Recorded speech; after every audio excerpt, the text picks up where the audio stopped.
15, we need to identify the transformation.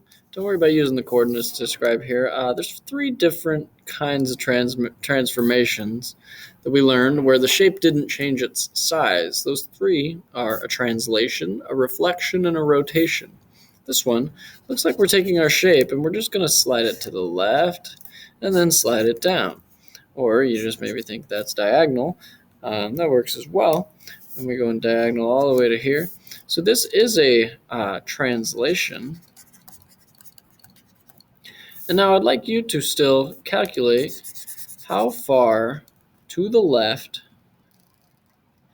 and how far down. Oh, I went a little too far, didn't I?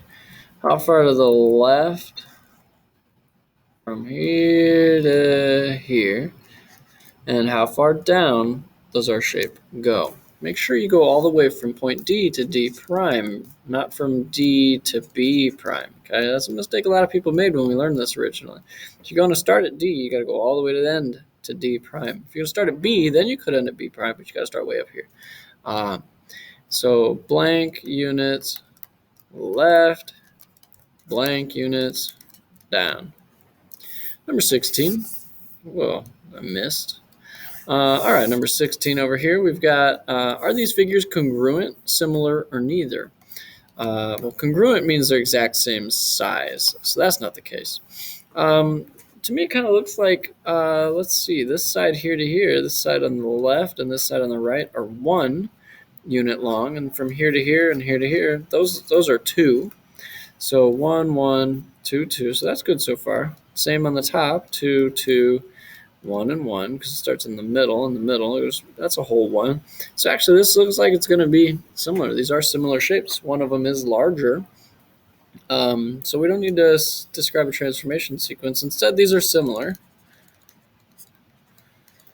And so this is a dilation. From A to B, A gets larger by a scale factor of 2. I got twice as big. It's times 2 times 2 times 2 times 2, and get all the new sides. This hypotenuse here on this little right triangle, this diagonal line is whatever this one was, times 2. Next one, number 17, angles down here on the bottom left. We have a couple different ways to look at this. We got a triangle.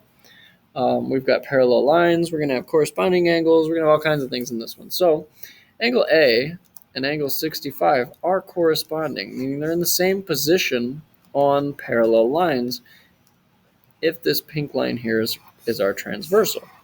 So whatever A is, that's the same thing as 65, or whatever 65 is, A is the same thing. So those are congruent. So A, you can tell me what A is. B and 70 are also congruent.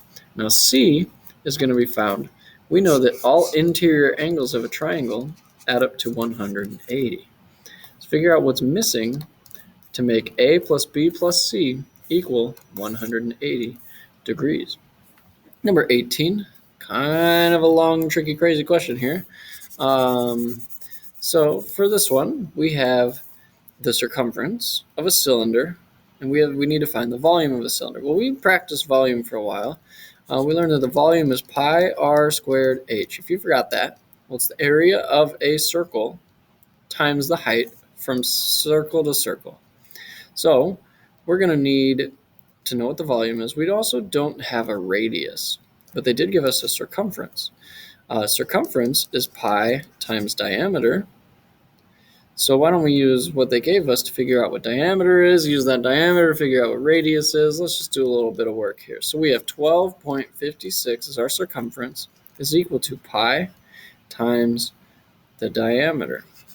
Well, we can divide by pi and divide by pi. So let's do 12.56 divide by 3.14. So we learned that our diameter, this division problem, gives us 4. It is 4 feet across.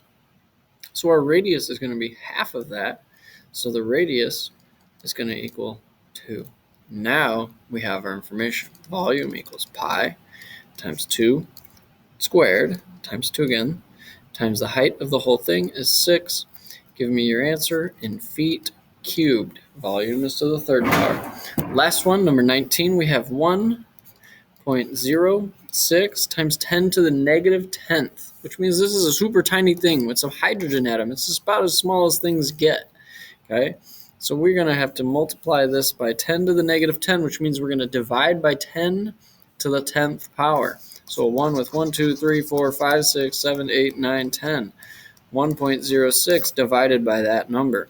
Well, when we divide by 10, that moves our decimal to the left by 1, because 50 divided by 10, 50 divided by 10 is 5. 50 turns into 5. Divided by 10 again is 0.5. Divided by 10 again is 0.05. So we need to move this decimal 10 times to the left. 1, 2, 3, 4, 5, 6, 7, 8, 9, 10. Decimal point goes here. We've got 1, 2, 3, 4, 5, 6, 7, 8, 9 zeros, and then 106 meters.